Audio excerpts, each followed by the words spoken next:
قولوا لعين الشمس ماتح ماشي لحسن حبيب القلب ده اللي صابح ماشي. بونسوار عليكم يا حضرات. صراحة النهاردة كنت أحب إني أخد رأيكم في حاجة مهمة. هو إني غيرت اسم البرنامج، خليته روح الشرق. كنت حابة برضو تقولولي رأيكم في الاسم الجديد بتاع البرنامج.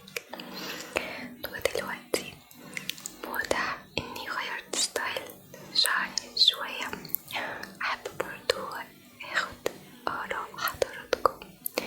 قصيت قصة وصبغته بني غامق طبعا، قلت ده جديد، ولكن الأهم هو إنه يليق على الشخصية اللي هنحكيها النهاردة. وأظن واضح من القصة بتاعتها دي الحاجة اللي مشهورة بيها الفنانة شادية، اللي حابب يتعرف على حاجات كتير خاصة بأغانيها. ودي سلسلة جديدة اسمها حكاية غنوة. يكمل الحلقة التلفزيونية دي للآخر. شادية الدلوعة الجميلة، دلوعة السيما المصرية، الفنانة شادية صوت الحب والرومانسية والخفة والدلع والجمال. أما كمان شادية غنت كتير أغاني عن الوطن وعن حبها لوطنها مصر. وهنا هنلاقي زي غنوة ولا شاف النيل في أحضان الشجر ولا سمع مواويل في ليالي القمر أصله معداش. وبتقول شادية إن كان قدام بيتها شجرة مطللة كده على النيل، وهنا كانت جملة ولا شاف النيل في أحضان الشجر. فده يدل إن شادية غنت كتير أوي للوطن، وغنت كمان للحب والرومانسية، ولكن أغانيها عن الوطن كانت دايما مش واضحة. تغني الغنوة واللي يعيش حالة حب مع حبيب وحبيبته يغني لها الغنوة بتاعت شادية، واللي عايش حالة حب مع وطنه يغني الوطن. أما بقى اللي عايش حالة غربة عن وطنه كمان يغني لغربته عن الوطن. فده كان المميز في شادية، إن دايما حتى أغانيها الوطنية تعمل معاني كتيرة وليها كذا اتجاه وكذا حالة علشان يقدر الكل يسمعها باختلاف الأعمار. وبالمناسبة دي هنشوف النهاردة غنوة قولوا لعين الشمس ماتح ماشي لحسن حبيب القلب ده اللي صابح ماشي. لحد هنا هي غنوة غنتها حبيبة لحبيبها اللي ماشي بكرة، سواء مسافر أو رايح الشغل أو رايح مشوار بعيد قوي، وشكلها كده في عز الصيف، في عز الحر وفي الظهرية، فهي بتخاطب الشمس وبتقول لها قولوا لعين الشمس ماتح ماشي لحسن حبيب القلب ده اللي صابح ماشي. لا يصبح بكرة الصبح هيمشي لحبيب قلبها. فتاخدنا الغنوة ان هي رومانسية خالص وبتتغنى للحبيب، ولكن هناك أقوال أخرى في هذه الغنوة الشهيرة المحبوبة لدى الجميع. أقاويل من أين بدأت الغنوة؟ قيل أن الأمهات كانوا بيغنوها لما يجوا الضباط علشان ياخدوا ولادهم لحفر قناة السويس. طبعا كانوا بياخدوا الأولاد من الأمهات قسرا وبالقوة لحفر قناة السويس. وطبعا اللي عنده معلومات من حضراتكم يعرف ان قناة السويس كانت اتحفرت بمشقة صعبة جدا جدا، وكان مات فيها كتير أوي أوي أوي. ما كانتش حاجة سهلة، كانت حاجة فعلا محتاجة عناء. فالأمهات كانوا بيخافوا على أولادهم، ولكن الضباط كانوا بيضطروا إن هما ياخدوا الأولاد من أمهاتهم قسرا حتى الصغيرين. فهنا الأمهات كانوا بيغنوا لهم الغنوة دي. القول التاني بيقول إن أصول الغنوة دي كانت لأمينة شخلع، أمينة شخلع أو نبوية شخلع، وإنها أول من قالت المقطع ده، ولكن مفيش تسجيل صوتي بيثبت ده. وهنا نيجي للترشيح الأكثر قناعة والأكثر وضوحا وانتشارا. قيل بقى، وهو ده آخر قولة في الموضوع ده، وهو أكثر يعني قربا للحقيقة. قيل أن قولوا لعين الشمس هي موتيفة شعبية زي يا عزيز عيني أنا بدي أروح بلدي، بلدي يا بلدي، أنا بدي أروح بلدي، والسلطة خدت ولدي، وزي سو يا سو حبيبي حبسوه. فهي موتيفة شعبية. كل دول عبارة عن موتيفات شعبية بتتكلم عن صرخة الوعي الجمعي ضد السلطة. فالقصة ترجع إلى ما قبل 1910 عند اغتيال بطرس غالي أو بطرس باشا غالي المتعامل مع الإنجليز. عند اغتيال بطرس غالي المتعامل مع الإنجليز، تم اغتيال بطرس غالي ب6 طلقات. يعتبر الاغتيال ده هو أول اغتيال بعد ما اغتال سليمان الحلبي الجنرال كليبر. يعتبر دي أول وأشهر قصة اغتيال. ومين بقى اللي اغتال بطرس غالي؟ هو إبراهيم الورداني أو إبراهيم ناصف الورداني. أنا متأكدة أن الاسم ده عدى على حضراتكم قبل كده. إبراهيم الورداني أو إبراهيم ناصف الورداني كان نابغ، ويعني كان فلتة، بيدرس الصيدلة في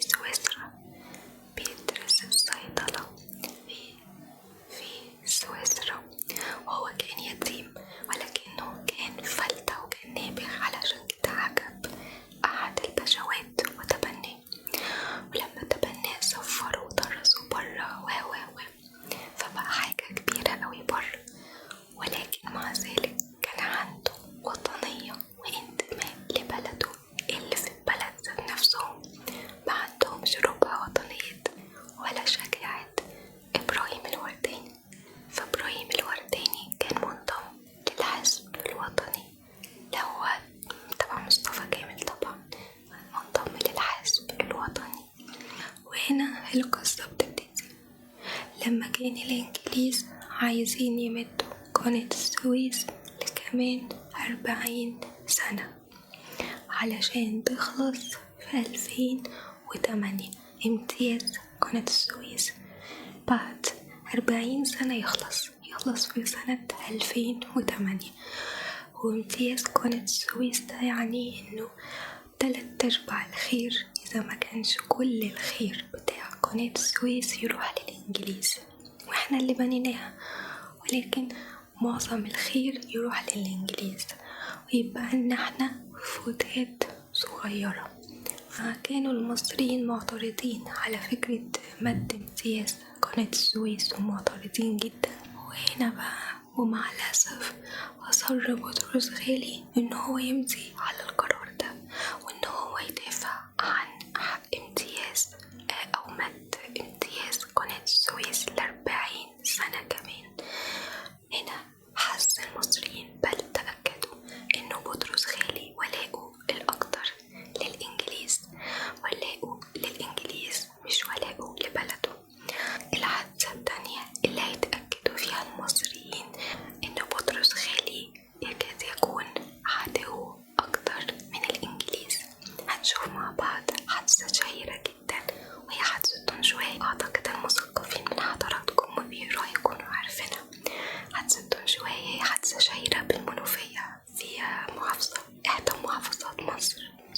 شوي 1906 في قرية دون شوي بالمنوفية خرج ضابط إنجليزي ومجموعة من الضباط علشان يصطادوا حمام، وضابط منهم وهو بيصطاد حمام طلعت منه طلقة بالغلط في إحدى الفتيات في الفلاحين في القرية دي اللي هي قرية دون شوي.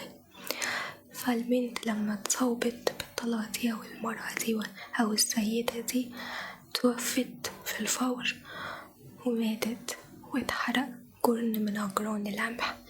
فأهالي القرية طلعوا يجروا ورا الضباط دول بالحجارة علشان يطردوهم من قريتهم من بلدهم. وهم بيجروا ورا الضباط إحدى الضباط منهم وقع وجاتله ضربة شمس. بدأتوا تفتكروا مش كده؟ وقع وجاتله ضربة شمس لأننا كلنا درسناها طبعا.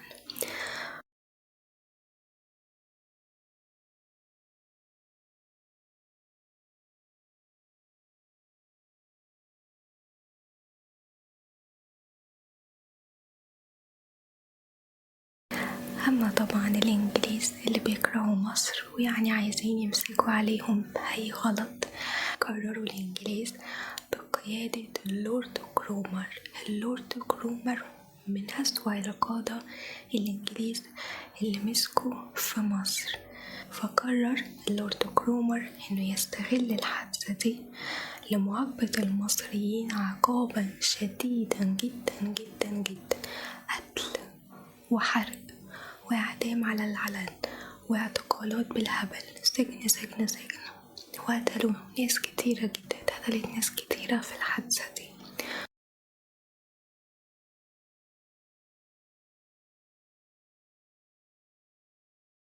فلقى أهل القرية أو أهل الفلاحين دول عذاب شديد جدا جدا جدا بحجة إن هم قتلوا الضابط ده بالحجارة، وهو اللي كانوا معاهم بندقية وحاجات كتيرة بالنسبة له من وضع طبيعي، بل إحنا قتلناه بالحجارة.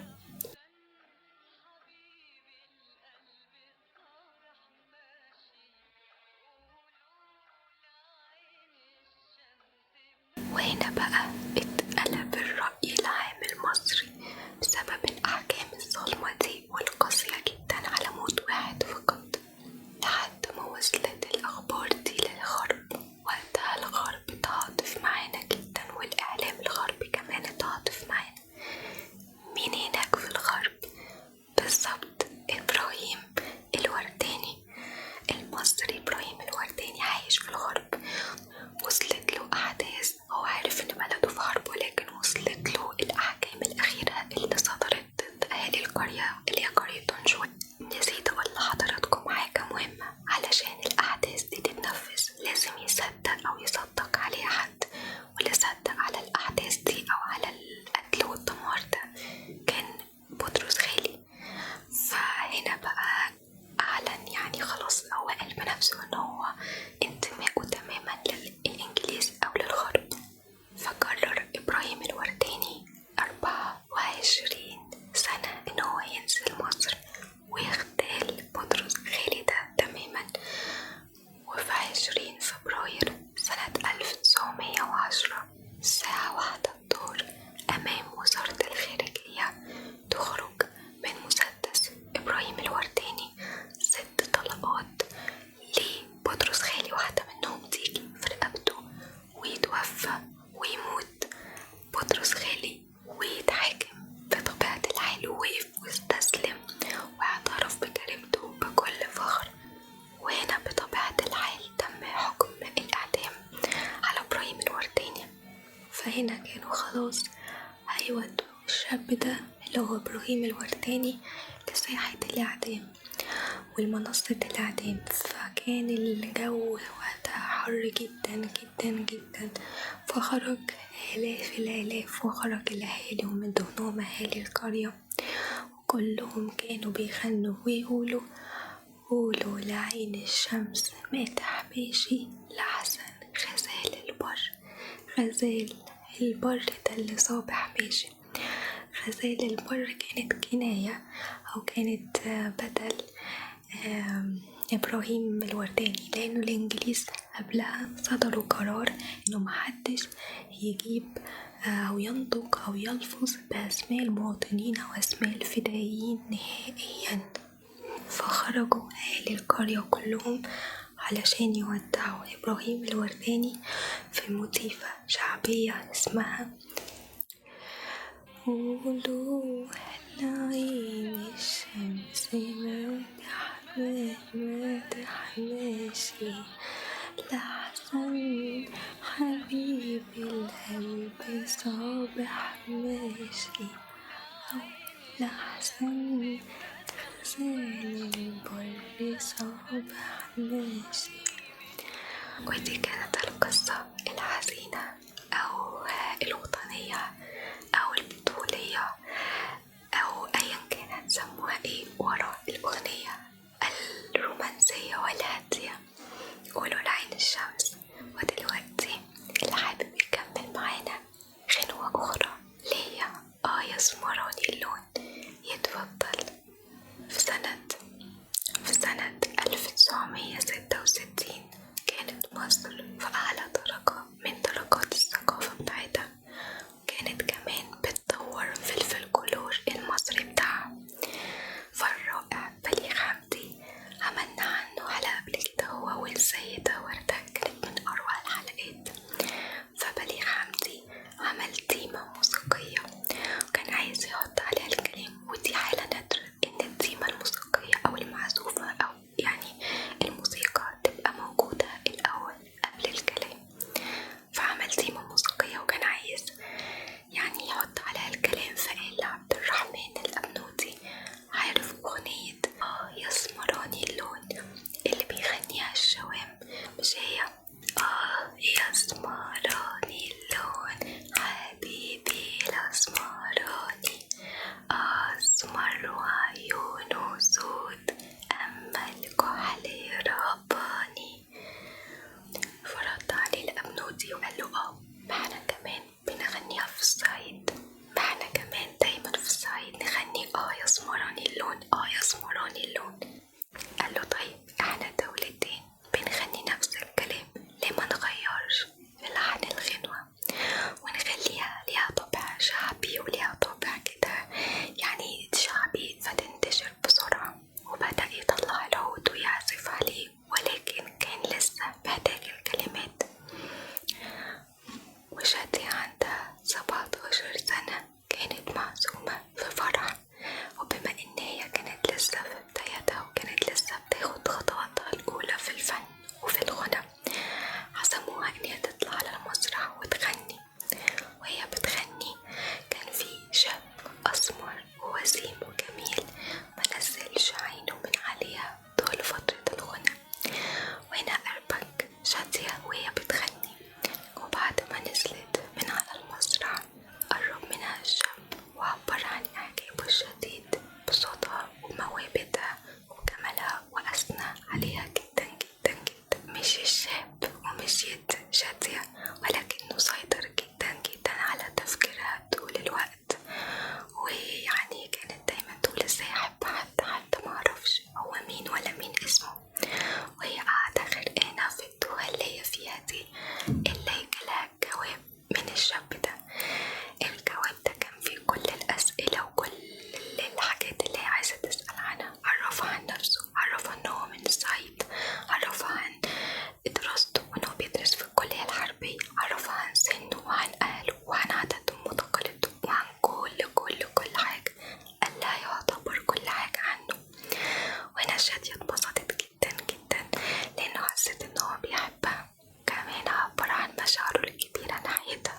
حبتها إن هي يعني ما تكونش موجودة في الفن، لأنه اللبس والحياة وكل حاجة مش شبه العادات والتقاليد بتاعته، وهي هنا حبت تمسكه بعاداته وتقاليده ووافقت، لأن هي كانت بتحبه جدا جدا جدا، واتنازلت عن الغنى اللي هي بتعشقه علشان سواد عيون الصعيدي. وفي يوم من الأيام اتفاجأت شادية وحبيبها بيخبط عليها بالبدلة العسكرية. لما سألته انت ليه لابسها، قالها ان هو رايح يحارب مع الجيش في فلسطين، وانه اول ما يرجع على طول هيخطبها ويتجوزوا، وانه ده عمل طارئ وعمل وطني وما كانش بالحسبان وما كانش بإيده، ولازم ان هو يروح. وهنا قلب شادية اتقبض وحس ان في حاجة، وفعلا استشهد هناك في فلسطين. بدل ما يرجع عريس رجع شهيد. آسفة على الحدوتة الوحشة دي، ولكن بتقول شادية انه هي قضت أسوأ أيام عمرها كله، برغم ان هي حبت واتجوزت بعد كده كذا مرة كمان، ولكنها في الفترة دي هي اتصدمت صدمة عمرها وقضت أسوأ أيام حياتها بعد رحيل حبيبها ده الصعيدي. ويقال انه اتعمل ليه تمثال كمان، جمال عبد الناصر عمل له تمثال او شيء من هذا القبيل، رحم الله هذا الشهيد. دي كانت قصة يسمراني اللون للحبيب الأول، حبيب شادية الأسمراني الصعيدي، اللي قالت له علشانك أمشي بلاد يا حبيبي يسمراني، من غير ولا مية ولا زيت يا حبيبي يسمراني. وهنستعرض دلوقتي حضرات سريعا أزواج شادية. عماد حمدي بالتأكيد الزوج الأول. الزوج الأول عماد حمدي اللي هو أكبر منها ب20 سنة، وانفصلوا سريعا. يقال إن سبب الانفصال إنه ضرب شادية بالقلم، ويقال كمان إنه كان بسبب الغيرة من فريد الأطرش. الحب التاني فريد الأطرش فريد ركزي يا سوسي.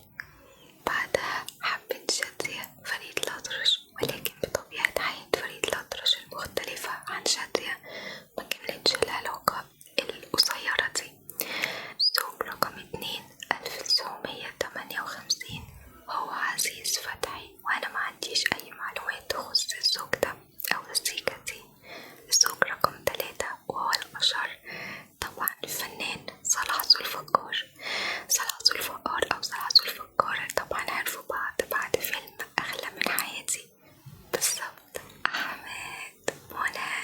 أحمد ومنى الشاشة المصرية اتجوزوا في الواقع بعد فيلم أغلى من حياتي اللي كان برضو فيلم رائع جدا، وانفصلوا عن بعض بعد ما طلب منها الإنجاب، وده كان يعني حالة شادية الصحية ما تتحملوش، وكان صعب قوي على شادية وحملت منه مرة، ولكن الطفل للأسف خسرته في الشهر الرابع، ولكنها عادت له تاني بسبب تدخل المقربين وكده. بعد عامين حدث الطلاق بينهم سنة 1972، ولكن يقال إن هي فضلت معاه طول عمرها، فالمعلومة دي مش مؤكدة. الأشهر بقى يعني دراميا أو لا مش دراميا، الأشهر في السينما كمال الشناوي وشادية. يعني حتى الحبيب اليومين دول لما يجي يعني يقول لحبيبته كلام حلو تقول له انت فاكرني ايه؟ فاكرني شادية وانت كمال الشناوي. فيعني الثنائي الأشهر والأروع على الإطلاق هما شادية وكمال الشناوي، رغم ان هي مثلت أفلام مع صلاح ذو الفقار زوجها، ولكن ما كانتش بنفس يعني شهرة وحلاوة أفلام شادية وكمال الشناوي. طيب شادية وكمال الشناوي العديد من الأفلام والأعمال الفنية زي في الهوى سوا والمرأة مجهولة واللص والكلاب وبشرة خير وصلت عدد الأعمال الفنية دي ل32 فيلم. سبب بقى عدم مش هقول انفصلوا، ولكن سبب عدم ارتباطه كمال الشناوي كان لأخت شادية. بالمناسبة شادية اسمها فاطمة، يعني اسم شادية الحقيقي هو فاطمة شاكر. ليها أخت اسمها عفاف شاكر. فاطمة شاكر كانت بحكم تدخل الأب في حياتها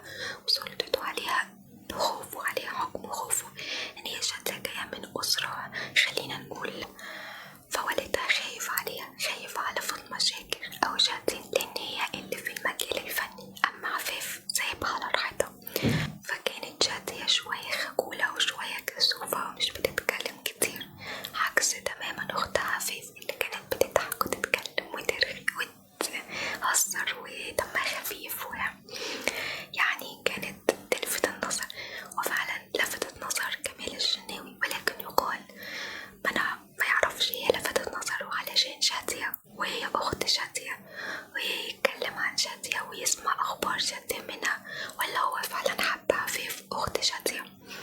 فكان هو مش متأكد من مشاعره، ودايما لما كان يقعد مع الأختين كان يلاقي الوالد باباهم مركز جدا لما يجي كمال الشناوي يبص لشادية، فكان يبعد نظراته ويبعد عيونه عنها ويركز مع أختها، وهكذا وهكذا، لحد ما في مرة الراجل اللي هو والد شادية قال له اسمع يا جدع انت كذا كذا كذا، بقولك ايه ابعد عنها فعشان يدفع كمال الشناوي للأذى ده واتضررت عنه.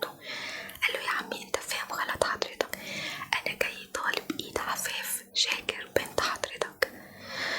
وهنا هل هو اتدبس، هل هو اتوتر، هل هو يعني خجل، احنا ما نعرفش، ولكن اتجوزوا فعلا هما الاتنين، وبسبب غيرة عفاف الشديدة من اختها فاطمة شاكر او شادية، لانهم مثلوا مع بعض كتير قوي قوي قوي، كان في ما بينهم ازمات غيرة كتير. قررت اختها ان هي ما تمثلش خالص مع كمال الشناوي، وفعلا اعتذرت عن كذا فيلم كان هيضيف لها بسبب احترامها وحبها لاختها. ولكن الغيرة دي وصلت كمان لفاتن حمامة وكل ما يشتغل مع جميلة من جميلات الفن تغير منهم عفاف شاكر. فطبعا بعد صراعات كتير في العلاقة دي تم الطلاق ما بين كمال الشناوي واخت شادية، وهنا قررت شادية ان هي ترجع عفاف شاكر اختها للفن مرة تانية. ما هي كانت فنانة اصلا ولكن على خفيف، وفعلا ساعدتها مرة تانية ان هي ترجع للفن. حابة اقول معلومة انه فاتن حمامة وشادية ومريم فخر الدين كانوا سلايف كلهم مع بعض، اعتقد المعلومة دي حضراتكم عارفينها. ففاتن كانت متجوزة عز الدين ذوالفقار، ومريم فخر الدين كانت متجوزة محمود ذوالفقار، وشادية كانت متجوزة صلاح ذوالفقار.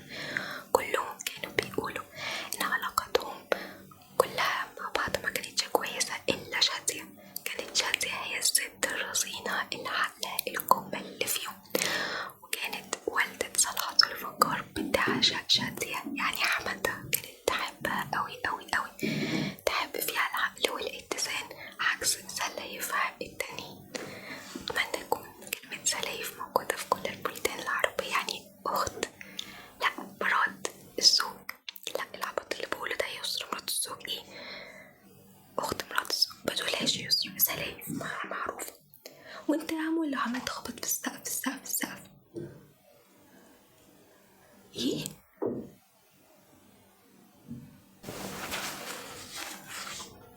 عارفة اني طولت على حضراتكم، ولكن في نقطة مهمة كنت حابة ان انا اوضحها على حضراتكم اخيرا. في احدى حفلات ام كلثوم حضرت شادية وهي لسه صغيرة للست ام كلثوم، كانت طفلة وكانت بردانة، والسيدة ام كلثوم رايحة علشان تركب عربيتها، شافت شادية وهي بتترعش في البرد، فندهت لها وخدتها وحضنتها بمعطفها وبستها. وهنا حست شادية بالدفء الشديد جدا جدا جدا، ومن هنا بدأت علاقة شادية مع أم كلثوم، ويقال إن هي اللي دخلتها الفن، ويقال كمان إن أم كلثوم كانت بتكلم شادية كل يوم لمدة ساعة تقريبا، وإنه بعد وفاة السيدة أم كلثوم كانت تجري شادية على التليفون الساعة 3 عصرا، وده الميعاد اللي كانت بتكلمها فيه السيدة أم كلثوم، وترفع سماعة التليفون وتقعد تبكي تبكي تبكي شادية. رحم الله إبراهيم الورداني وحبيب شادية الأول، ويطول ويبارك في عمر السيدة الجميلة دلوعة الشاشة شادية. بالمناسبة شادية اتحجبت على إيد مولانا الشيخ الشعراوي بالتأكيد. وتكون دي نهاية الحدوتة بتاعت النهاردة، كانت معكم آمال جبر.